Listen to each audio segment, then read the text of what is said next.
Ils cherchaient du bois englouti simplement pour survivre, mais le sonar a révélé un objet étrange au fond d'une rivière boueuse. Lorsque les frères ont remonté un vieux piano et l'ont ouvert, il est devenu évident qu'il s'agissait d'une découverte dont on ne pouvait pas se taire. Quelques minutes plus tard, ils composaient déjà le 911. Abonne-toi pour ne pas manquer les prochaines histoires et écris en commentaire de quelle ville ou de quel pays tu regardes cette vidéo. La rivière semblait indifférente à tout, comme si sous sa surface trouble, elle n'abritait ni dette, ni espoir, ni destins humains. Elle coulait avec la même lenteur obstinée depuis des décennies, creusant ses berges, avalant les branches mortes, dissimulant sous une eau opaque des objets que le temps avait décidé d'oublier. Ce matin-là ne faisait pas exception. Un voile de brume s'élevait au-dessus de l'eau, et l'air avait cette fraîcheur lourde qui annonçait une journée sans clémence. La barge avançait lentement le long de l'anse, où le courant dessinait un large coude. Sa coque portait les traces de réparations successives, des plaques soudées à la hâte, des couches de peinture écaillées qui racontaient des années de lutte contre la corrosion et le manque d'argent. À son bord, Mark Reeves surveillait l'écran du sonar latéral avec une attention presque fébrile. Pour lui, chaque seconde passée à scruter ces ombres mouvantes n'était pas seulement du travail. C'était un délai arraché à l'inévitable, un sursis fragile face à la lettre pliée en 4 qui reposait dans la poche intérieure de sa veste. La banque y annonçait la saisie prochaine de la maison héritée de leur père. Cette maison qui avait été le point de départ de leur petite entreprise familiale et le dernier vestige d'une stabilité aujourd'hui disparue. Depuis des années, ils vivaient de la récupération de bois englouti. Des troncs anciens, de noyers ou de cyprès, précieux parce qu'ils avaient reposé des décennies sous l'eau, durcis et assombris par le temps. Autrefois, ce travail avait suffi à faire vivre 2 familles. Aujourd'hui, il ne servait plus qu'à repousser l'échéance. Les bons sites se faisaient rares, le carburant coûtait de plus en plus cher, et chaque réparation de la barge grignotait les économies déjà maigres. Marc connaissait ces chiffres par cœur, et pourtant il continuait à avancer, comme si la rivière pouvait, par simple habitude, finir par lui offrir une issue. À quelques pas de lui, Ethan, son frère cadet, se tenait près du moteur, les bras croisés, le regard perdu vers la rive. Son visage trahissait une fatigue qu'il ne prenait même plus la peine de dissimuler. Pour lui, la rivière n'était plus un défi ni un héritage à préserver. Elle était devenue un piège, un long couloir sans sortie où chaque jour ressemblait au précédent. Il avait cessé depuis longtemps de croire que la chance finirait par tourner, et cette incrédulité pesait dans chacun de ses gestes. Le sonar continuait de tracer sur l'écran une succession familière de formes indistinctes. Des amas de vases, des pierres, des débris métalliques, tout ce que la rivière charriait et conservait. Marc laissait son regard suivre ses contours, comme on lit une langue apprise trop tard, cherchant le moindre signe qui sortirait de l'ordinaire. Il pensait à son père, à la manière dont celui-ci parlait de la rivière comme d'un partenaire imprévisible, parfois cruel, parfois généreux. Il se souvenait des débuts, de l'optimisme naïf, des années où chaque découverte semblait confirmer qu'ils avaient choisi le bon chemin. Lorsque la forme apparut, elle ne frappa pas immédiatement par sa taille, mais par sa régularité. Une ligne droite, nette, trop parfaite pour être un simple tronc. Marc ralentit la barge, pencha légèrement la tête, comme si ce geste pouvait affiner son regard. L'objet semblait se dresser verticalement sur le fond, défiant la logique du courant et des dépôts de sédiments. Ce n'était ni la masse informe d'un rocher, ni l'allongement irrégulier d'un arbre englouti. Ethan s'approcha à son tour de l'écran, plissa les yeux. Pendant quelques secondes, aucun des deux ne parla. Le silence n'était troublé que par le ronronnement du moteur au ralenti et le clapotis de l'eau contre la coque. Ethan rompit enfin cette immobilité par un souffle incrédule. Il dit que ce n'était sûrement rien, une illusion du sonar, un artefact dû à l'angle du balayage. Sa voix manquait de conviction, comme s'il tentait de se rassurer lui-même. Marc ne répondit pas tout de suite. Il ajusta les réglages, fit repasser le sonar sur la zone. La forme réapparut, identique, obstinée. Elle se tenait là, droite, comme si quelqu'un l'avait soigneusement posée au fond de la rivière. Marc sentit une tension familière lui nouer l'estomac. Il calcula mentalement la distance jusqu'à la berge, la quantité de carburant restante, le temps qu'un plongeon leur coûterait. Chaque variable semblait lui rappeler qu'il n'avait plus la marge de manœuvre d'autrefois. Ils discutèrent à voix basse échangeant des hypothèses qui tournaient en rond. Un conteneur? Trop compact. Une vieille structure métallique? La signature n'y correspondait pas. Un tronc dressé à la verticale? Peu probable et surtout trop régulier. Ethan répéta que le carburant ne permettait pas de prendre des risques inutiles. Mark pensa à la lettre de la banque, au regard de sa femme lorsqu'il rentrerait encore les mains vides, à la certitude que, s'ils ignoraient cette anomalie, ils ne se le pardonneraient jamais. Finalement, ce ne fut pas un argument précis qui emporta la décision, mais l'accumulation de tout le reste. L'impression diffuse que laisser passer cette occasion équivaudrait à accepter la fin sans même lutter. Mark annonça qu'ils allaient plonger. Ethan haussa les épaules, résigné, et se mit à préparer l'équipement. Il n'y avait pas d'enthousiasme dans ses gestes, seulement une habitude mécanique forgée par des années de travail dangereux. Ils enfilèrent leur combinaison en silence. La fermeture éclair de Mark résista un instant avant de céder, et ce simple détail lui rappela à quel point tout leur matériel était usé jusqu'à la corde. Il vérifia les bouteilles, les attaches, la solidité des lignes. Chaque geste était précis, presque rituel. Lorsqu'il se redressa enfin, il jeta un dernier regard à la surface de la rivière. Le brouillard s'était légèrement dissipé, laissant apparaître un ciel pâle, sans promesse. Au moment de basculer dans l'eau, Mark eut la sensation étrange de franchir un seuil invisible. Il ne pouvait pas encore le formuler clairement, mais il savait que ce plongeon marquait plus qu'une simple inspection de routine. Derrière eux, sur la barge immobile, restaient leurs dettes, leurs doutes et l'héritage d'un père qui avait cru, jusqu'au bout, que la rivière finirait toujours par rendre ce qu'elle prenait. Devant eux s'étendait l'obscurité froide, et quelque part au fond, ce signal silencieux qui attendait d'être confronté à la réalité. Ils s'enfoncèrent d'eau sous la surface, laissant derrière eux la lumière diffuse du matin, sans savoir encore que ce choix, fait presque par nécessité plus que par courage, allait les conduire bien au-delà de ce qu'ils étaient venus chercher. Le monde changea dès les premiers mètres. La lumière, déjà hésitante à la surface, se fragmenta puis se dissout complètement, remplacée par une pénombre verdâtre, où les contours perdaient toute netteté. L'eau était plus froide qu'ils ne l'avaient anticipé, une morsure lente qui s'infiltrait malgré les combinaisons et rappelait à chaque mouvement que la rivière n'était pas un milieu conçu pour l'homme. Mark sentit la pression s'installer dans ses oreilles, tandis qu'il régulait sa respiration, s'efforçant de maintenir un rythme calme. Chaque inspiration résonnait dans le détendeur, amplifiée par le silence épais qui les entourait. La visibilité était presque nulle. À peine distinguaient-ils leurs propres mains à bout de bras. Les particules en suspension formaient un nuage permanent, agité par le moindre déplacement. Mark avança prudemment, suivant la ligne qu'ils avaient descendue, conscient que la moindre erreur pouvait les désorienter complètement.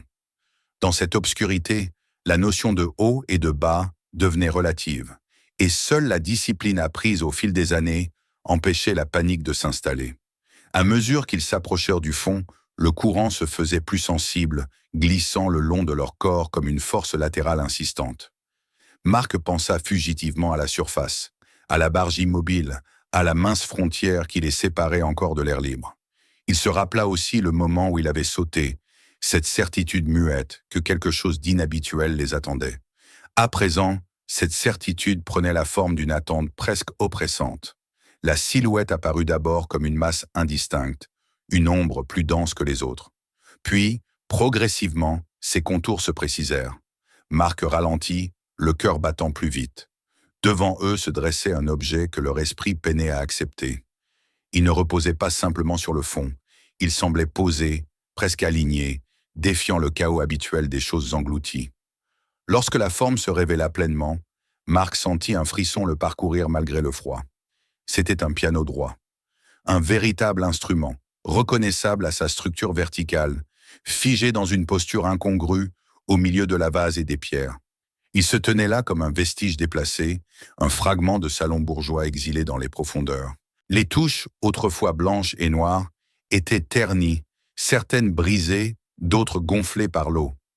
Des algues s'étaient accrochées aux angles du meuble, ondulant doucement au rythme du courant, donnant à l'ensemble un aspect presque vivant.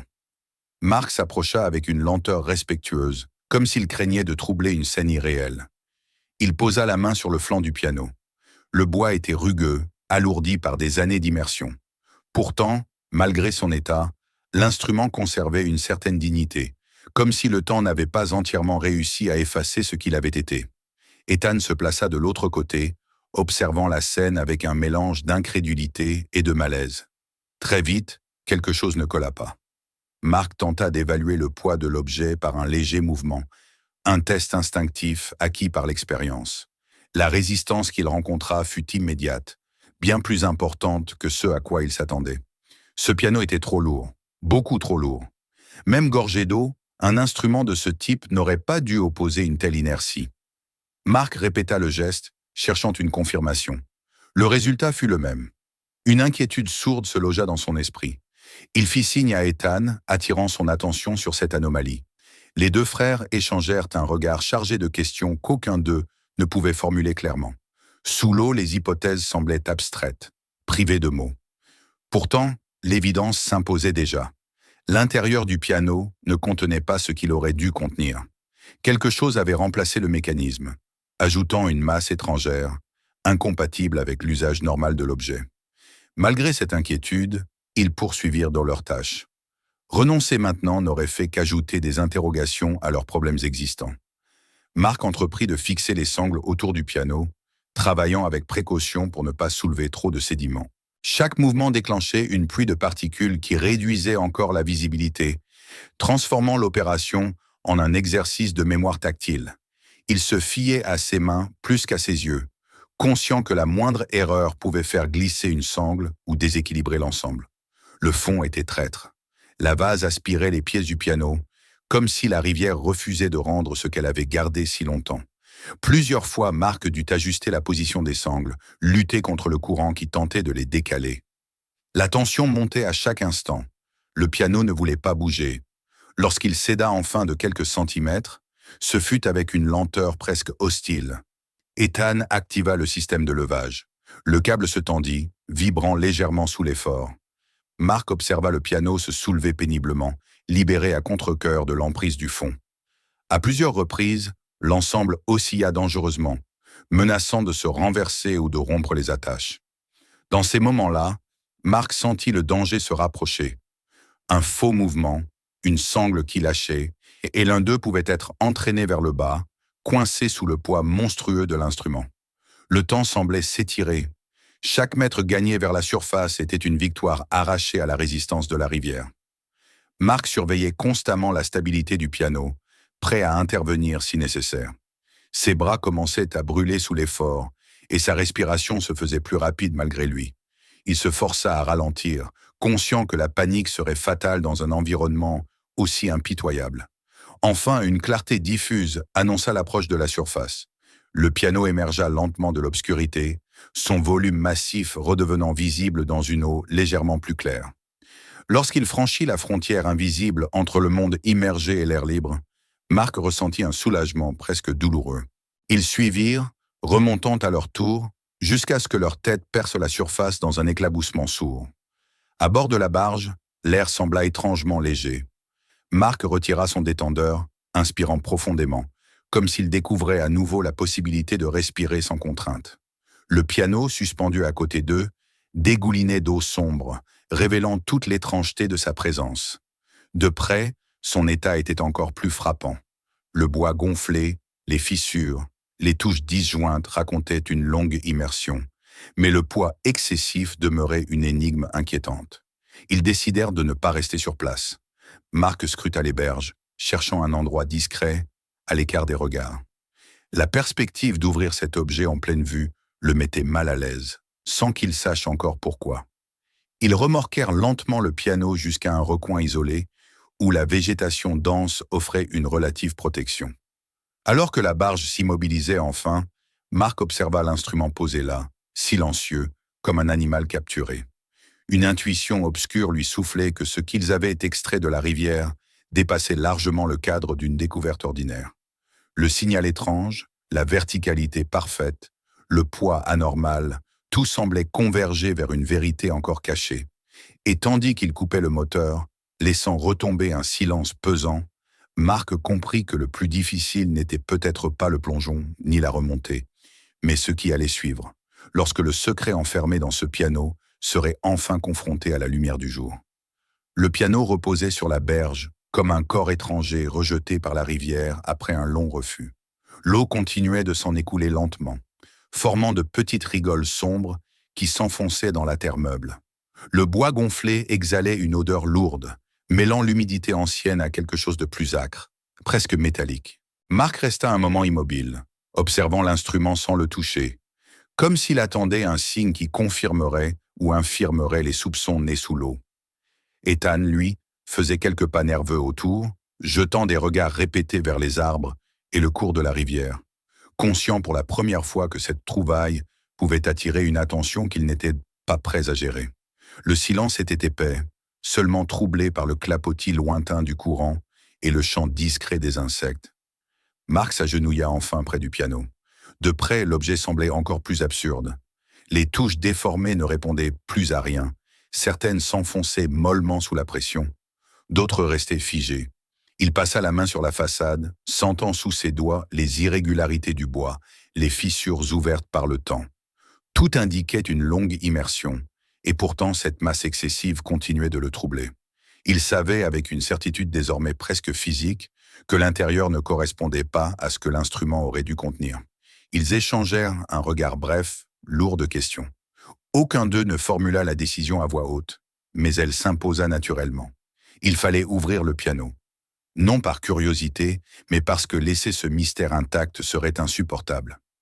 Marc alla chercher les outils, des barres de métal usées par d'innombrables travaux improvisés. Lorsqu'il inséra la première entre le panneau avant et la structure, un craquement sourd résonna, répercuté par la caisse gorgée d'eau. Le son n'avait rien de musical. Il évoquait plutôt la rupture d'un vieux cercueil, quelque chose de longtemps scellé qui refusait de céder. À mesure que le bois se disloquait, Marc sentit une tension étrange s'installer. Chaque éclat arraché semblait rapprocher un moment qu'il redoutait sans pouvoir l'expliquer. Enfin, le panneau céda suffisamment pour révéler l'intérieur. Ce qu'ils virent d'abord, ce fut l'absence. Là où auraient dû se trouver les cordes, le cadre métallique et le mécanisme complexe de marteau, il n'y avait rien de familier. L'espace était occupé par des volumes compacts, rangés avec une précision presque méthodique. Des sacs de cuir, sombres, épaissis par l'eau, étaient empilés les uns contre les autres. Leur surface portait les marques du temps, des craquelures, des coutures fragilisées, mais ils avaient résisté, conservant leur forme. Marc resta figé, le souffle court. L'image était irréelle, presque trop ordonnée pour être le fruit du hasard. Ethan s'approcha lentement, ses yeux passant des sacs au visage de son frère, cherchant une réaction, une explication. Marc tendit la main vers l'un des sacs, hésitant un instant avant de le toucher. Le cuir était froid, glissant. Lorsqu'il exerça une légère pression, la matière se fendit soudainement, comme si elle avait attendu ce geste pour céder. Ce qui en jaillit n'était ni poussière ni débris. Des disques lourds roulèrent sur la terre humide, produisant un tintement sourd, étouffé, mais immédiatement reconnaissable. Même recouvertes de saleté, même ternies par le temps, les pièces d'or brillaient d'un éclat indéniable. Pendant quelques secondes, aucun d'eux ne parla. La scène semblait suspendue hors du temps. L'or était là, tangible, massif, bien réel. Et pourtant, l'émotion qui les envahit ne ressemblait en rien à la joie ou à l'excitation qu'ils auraient pu imaginer dans leurs rêves les plus désespérés. Ce fut la peur qui s'imposa, brutale, instinctive. Marc sentit son estomac se nouer. Il comprit immédiatement que cette découverte dépassait tout ce qu'ils avaient connu. Il se pencha plus près, observant les autres sacs sans les ouvrir. Sur certains, à peine visibles sous la crasse et l'usure, subsistaient des marques effacées, des symboles, des chiffres tracés à l'encre ou gravés sommairement. Ce n'était pas un trésor abandonné par un particulier, ni le produit d'une cache improvisée. Tout dans cette organisation parlait d'une origine officielle, méthodique. L'idée qu'il s'agissait de quelque chose appartenant à l'État s'imposa à lui avec une clarté glaçante. Et avec elle, la certitude que tenter de s'approprier cet or ne signifierait pas le salut, mais une condamnation à long terme, une vie de fuite et de crainte. Ethan recula d'un pas, comme s'il venait seulement de mesurer l'ampleur du danger. Il murmura quelques mots, évoquant l'argent, la maison, les dettes. Mais sa voix manquait de conviction. Lui aussi comprenait que ce qu'ils avaient sous les yeux n'était pas une simple chance tombée du ciel. C'était une charge, un poids moral et légal dont il ne savait pas encore comment se défaire. C'est à ce moment-là que Marc remarqua un mouvement au bord de la rivière. Un homme se tenait à distance, partiellement dissimulé par les roseaux. Il ne l'avait pas entendu arriver. Il observait la scène sans chercher à se cacher vraiment, son regard allant du piano éventré au sac de cuir, puis aux pièces répandues sur le sol. Marc reconnut immédiatement ce visage. Un braconnier local, connu pour ses trafics et ses fréquentations douteuses. Un homme pour qui une telle découverte représentait une opportunité bien différente. Leurs regards se croisèrent. Il n'y eut ni salut ni parole. Tout se joua dans ce silence chargé. L'homme sourit à peine, un sourire bref, calculateur, avant de tourner les talons et de s'éloigner en remontant le courant. Marc sut, sans l'ombre d'un doute, qu'il avait vu assez pour comprendre. Et surtout, qu'il reviendrait. Pas seul. Une urgence nouvelle s'installa. Le temps, qui quelques minutes plus tôt semblait suspendu, se remit soudain à courir contre eux. Marc sentit la pression monter, non plus seulement celle des dettes ou de l'avenir incertain, mais celle d'une menace immédiate et concrète. Il regarda l'or, puis la rivière, puis Ethan. Dans ses yeux, il lut la même inquiétude, mêlée à une tentation qu'il aurait été malhonnête de nier. Le choix s'imposa à lui avec une netteté douloureuse. Garder l'or signifiait inviter la violence, attirer des gens prêts à tout, vivre dans la peur constante d'être découvert ou trahi. Appeler les autorités, en revanche, revenait à renoncer à la solution miracle qu'ils avaient cherchée si longtemps. C'était accepter de rester pauvre, ou du moins de ne pas devenir riche, mais aussi de préserver quelque chose de plus fragile et plus essentiel. Marc sortit son téléphone, ses doigts légèrement tremblants. Il hésita une fraction de seconde, conscient que ce geste allait sceller leur destin. Puis il composa le numéro d'urgence. Tandis que la tonalité retentissait, il jeta un dernier regard aux pièces d'or étalées à leurs pieds. Elles brillaient toujours, indifférentes à leur dilemme, comme si leur valeur ne dépendait pas de ceux qui les trouvaient, mais seulement du temps et de l'histoire qui les avait menés là. Quand la voix répondit à l'autre bout du fil, Marc sentit un poids étrange se lever en lui, remplacé aussitôt par une tension nouvelle. Il venait de renoncer à l'illusion d'un salut facile. Mais il avait aussi choisi une voie dont il ignorait encore toutes les conséquences. Derrière lui, la rivière poursuivait son cours, silencieuse témoin d'une décision qui, plus que la découverte elle-même, allait désormais déterminer ce qu'il deviendrait. L'attente fut plus longue que Marc ne l'aurait cru possible. Après l'appel, le temps sembla se dilater, chaque minute s'étirant comme si la rivière elle-même cherchait à éprouver leur résolution. Le téléphone, désormais silencieux dans sa main, n'offrait aucun réconfort. Il n'y avait plus rien à faire sinon rester là, auprès du piano éventré et des sacs de cuir, exposé à une réalité qu'il ne pouvait plus ignorer ni reprendre. Ethan se tenait un peu à l'écart, le regard fixé sur l'amont, là où le braconnier avait disparu. À plusieurs reprises, il crut percevoir des mouvements entre les arbres, des craquements de branches, des signes ambigus qui suffisaient à maintenir la tension à son comble. Le soleil poursuivait lentement sa course, filtrant à travers le feuillage et jetant des taches de lumière instables sur la berge. Chaque bruit prenait une importance démesurée.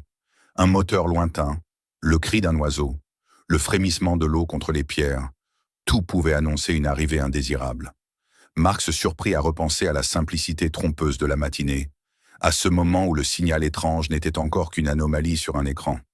Il mesurait maintenant à quel point la décision de plonger avait ouvert une porte qu'il ne pourrait jamais refermer complètement. La menace se matérialisa avant même que les autorités n'arrivent. Des voix s'élevèrent au loin, indistinctes mais nombreuses. Marc sentit son cœur se serrer. Il échangea un regard avec Ethan, et sans avoir besoin de mots, ils comprirent que le braconnier n'avait pas perdu de temps. Les silhouettes apparurent entre les arbres, hésitantes, évaluant la situation, jaugeant leur propre avantage. Il y eut quelques paroles lancées, des tentatives à peine voilées d'intimidation, des propositions ambiguës qui promettaient protection et partage en échange de silence. Marc resta ferme. Il répondit peu, se contentant de répéter que les autorités étaient en route. Cette simple affirmation, bien que fragile, suffit à instaurer une forme de distance. Les hommes comprirent qu'ils n'avaient plus affaire à une opportunité facile. La tension monta, prête à basculer, lorsque le hurlement lointain d'une sirène se fit entendre. D'abord faible, presque incertain, il gagna en intensité, traversant la forêt comme un rappel brutal de l'ordre établi. Les silhouettes se dispersèrent aussitôt, certaines s'évanouissant dans les fourrés, d'autres s'éloignant d'un pas rapide, comme si rien ne les avait jamais retenus là. Lorsque les véhicules de police apparurent enfin, leurs gyrophares projetant des éclats bleus et rouges sur les troncs des arbres, Marc sentit ses jambes faiblir. Un mélange de soulagement et d'épuisement l'envahit. La présence officielle imposa immédiatement un cadre nouveau. Les questions furent posées, les lieux sécurisés, le piano examiné avec un sérieux méthodique qui contrastait avec l'improvisation et la peur des heures précédentes. Les jours suivants s'enchaînèrent dans une succession de démarches, de déclarations et d'attentes. L'enquête révéla peu à peu l'histoire enfouie derrière cette trouvaille improbable. Le piano n'était pas un simple caprice du hasard. À la fin du XIXe siècle, une cargaison d'or destinée au Trésor fédéral avait été détournée lors d'un transport chaotique. Pour échapper au contrôle et aux regards indiscrets, les lingots et les pièces avaient été dissimulés dans un instrument de musique, choisi pour son apparence inoffensive et son volume. Lors d'une tempête, le piano avait été jeté à l'eau avec l'intention de le récupérer plus tard. Mais le temps, le courant et l'oubli avaient eu raison de ce plan audacieux. La cache était devenue une légende, un murmure persistant parmi les chasseurs de trésors, sans jamais être localisé avec certitude. L'or fut officiellement restitué à l'État. Marc et Ethan assistèrent à son départ avec un sentiment difficile à définir. Ils savaient qu'ils renonçaient à une fortune capable d'effacer toutes leurs inquiétudes, mais ils éprouvaient aussi une forme de fierté silencieuse. Leur honnêteté ne passa pas inaperçue. Après des semaines d'attente, la décision tomba. Une compensation leur fut accordée, proportionnée à la valeur historique de la découverte et à leur rôle dans sa préservation. Ce n'était pas une somme extravagante, mais elle suffisait à régler les dettes les plus urgentes, à sauver la maison familiale, à leur offrir une respiration qu'ils n'avaient plus connue depuis longtemps. Les mois passèrent. La barge changea d'aspect. Le moteur fut révisé, le sonar remplacé par un modèle plus moderne, la coque renforcée. Ces améliorations, modestes en apparence, transformèrent leur quotidien. La rivière ne leur semblait plus un adversaire implacable, mais un environnement qu'ils pouvaient de nouveau aborder avec respect et confiance. Ethan retrouva peu à peu une assurance qu'il croyait perdue. Il prenait les commandes avec une attention nouvelle, conscient que leur avenir ne reposait plus sur un coup de chance, mais sur un choix assumé. Marc, quant à lui, ressentait une paix inattendue. Il pensait souvent au moment où il avait composé ce numéro, au tremblement de ses doigts, à la certitude que ce geste les priverait d'un miracle. Pourtant, avec le recul, il comprenait que le véritable miracle avait été ailleurs. Ils avaient échappé à une spirale de violence et de peur. Ils avaient préservé quelque chose de plus précieux que l'or. Un lien entre eux, une fidélité à ce que leur père leur avait transmis sans jamais le formuler clairement. Le piano trouva finalement sa place dans un musée. Nettoyé, stabilisé, exposé sous une lumière douce, il devint un objet de curiosité et de réflexion.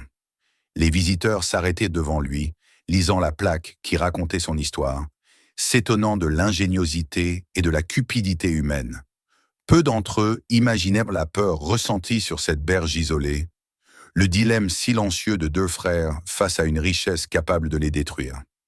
Un matin, bien plus tard, Marc se surprit à repenser à la rivière avec gratitude. Elle avait gardé son secret pendant plus d'un siècle, puis l'avait rendu au moment où il pouvait être accueilli sans tout emporter. Il regarda Ethan manœuvrer la barge avec assurance et comprit que, de toutes les choses qu'ils avaient remontées des profondeurs, la plus importante n'avait jamais été enfouie dans la vase.